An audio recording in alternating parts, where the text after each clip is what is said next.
Hare Krishna,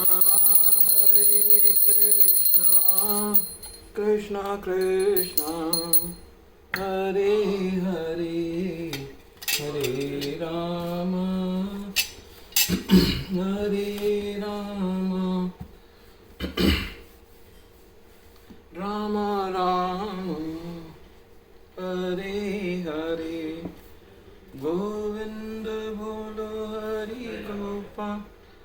आज हम 14वें अध्याय के श्लोक 26 का अर्थ कंटिन्यू करेंगे। इस तरह भगवत सेवा के लिए योग्यता है कि ब्रह्म बना जाए या भौतिक कल्मश से मुक्त हुआ जाए। वैदिक साहित्य में कहा गया है कि ब्रह्मैव सन ब्रह्मा पयेति। इसका अर्थ है कि गुणात्मक रूप से मनुष्य को ब्रह्म से एकाकार हो जाना चाहिए, लेकिन ब्रह्मत्व प्राप्त करने पर मनुष्य व्यष्टि आत्मा के रूप में अपने शाश्वत ब्रह्म स्वरूप को खोता नहीं।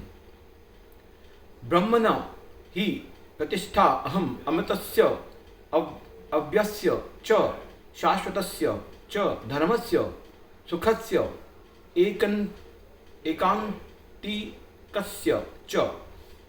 ब्रह्मण निराकार ब्रह्म ज्योति का ही निश्चय ही प्रतिष्ठा आश्रय अहम मैं हूँ, अमृतस्य अमृतर्थ का, अव्यस्य अविनाशी का च भी शाश्वतस्य शाश्वत का च तथा धर्मस्य स्वाभाविक स्थिति स्वरूप का, सुखस्य सुख का, एकांतिकस्य चरम अंतिम च भी। और मैं ही उस निराकार ब्रह्म का आश्रय हूँ जो अमर्त्य अविनाशी तथा शाश्वत है और चरम सुख का स्वाभाविक पद है। तात्पर्य ब्रह्म का स्वरूप है अमरता, अविनाशिता, शाश्वतता तथा सुख। ब्रह्म तो दिव्य साक्षात्कार का शुभारंभ है। परमात्मा इस दिव्य साक्षात्कार के मध्य या द्वितीय अवस्था है और भगवान परम सत्य के चरम साक्षात्कार हैं। अतएव परमात्मा तथा निराकार ब्रह्म दोनों ही परम पुरुष के भीतर रहते हैं। 7वें अध्याय में बताया जा चुका है कि प्रकृति परमेश्वर की अपरा शक्ति की अभिव्यक्ति है। भगवान इस अपरा प्रकृति में पराशक्त प्रकृति को गर्भस्थ करते हैं और भौतिक प्रकृति के लिए यह आध्यात्मिक स्पर्श है। जब इस प्रकृति द्वारा बद्ध जीव आध्यात्मिक ज्ञान का अनुशीलन करना प्रारंभ करता है तो वह इस भौतिक जगत के पद से ऊपर उठने लगता है और क्रमशः परमेश्वर के ब्रह्म बोध तक उठ जाता है।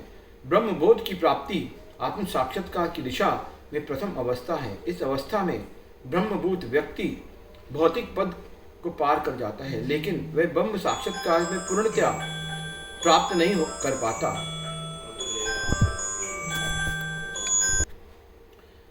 यदि वह चाहे तो इस ब्रह्म पद पर बना रह सकता है और धीरे धीरे परमात्मा के साक्षात्कार को और फिर भगवान के साक्षात्कार को प्राप्त हो सकता है। वैदिक साहित्य में इसके उदाहरण भरे पड़े हैं। चारों कुमार पहले निराकार ब्रह्म में स्थित थे, लेकिन क्रमशः वे भक्ति पद तक उठ गए। जो व्यक्ति निराकार ब्रह्म पद से ऊपर नहीं उठ पाता, उसके नीचे गिरने का डर बना रहता है। श्रीमद् भागवत में कहा गया है कि भले ही कोई निराकार ब्रह्म की अवस्था को प्राप्त कर ले, किंतु इससे ऊपर उठे बिना तथा परम पुरुष के विषय में सूचना प्राप्त किए बिना उसकी बुद्धि विमल नहीं हो पाती। अतएव ब्रह्म पद तक उठ जाने के बाद भी यदि भगवान की भक्ति नहीं की जाती तो नीचे गिरने का भय बना रहता है। हरे कृष्णा कृष्णा।